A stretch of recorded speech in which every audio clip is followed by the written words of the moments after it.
Good afternoon, good evening, whatever it is, wherever you are. This is John Paul Rai, and I'm coming to you from Tokyo, Japan.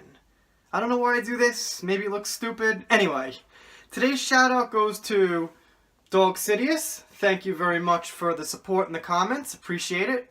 So today I came across something that was pretty interesting, and I'm always trying to think of ways how I could actually enjoy episode 9 and ways to fix Luke's character. And I came across this theory that apparently had been out there for a little while that I hadn't seen. And somebody thought, well, if this was how episode 9 was going to go, it would fix Luke up. And yes, if this was possible, I agree. And the theory is called Bigger Luke. Now, this is one of those far-fetched things, and it's one of those things where it really involves some magic and suspension of disbelief. However, I don't care about The Last Jedi, so I just want to see Luke back in an honorable position and just basically having a lot of time on the screen. So I'm going to read directly from the wiki page about this theory. I don't know how big the theory is, I've never heard it, but it's pretty interesting. Here we go. Bigger Luke, commonly abbreviated to BL or uncommonly BGL, is the slightly larger manifestation of Luke Skywalker that is said to appear in certain scenes of the original Star Wars trilogy, contrasting to regular Luke. So there's a theory out there that there is this other, more powerful Luke out there. So I'm going to skip the middle part of the article as it's just a technical comparison about height of Han Solo and Luke. You guys could read that though, I'll leave it in the description. And let me jump to the more relevant end part. There have been many elaborate theories as to why there exists a larger version of Luke Skywalker in the original Star Wars films. However, most theories fall into two general categories.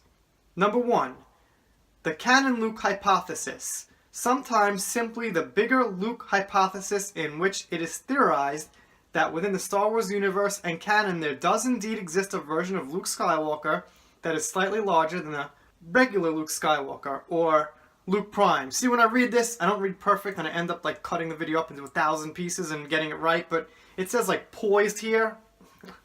The Hamill hypothesis, in which it is theorized that there exists an uncredited Mark Hamill lookalike who was used in certain scenes of the original theory for undisclosed reasons, and those identity has not yet to be determined.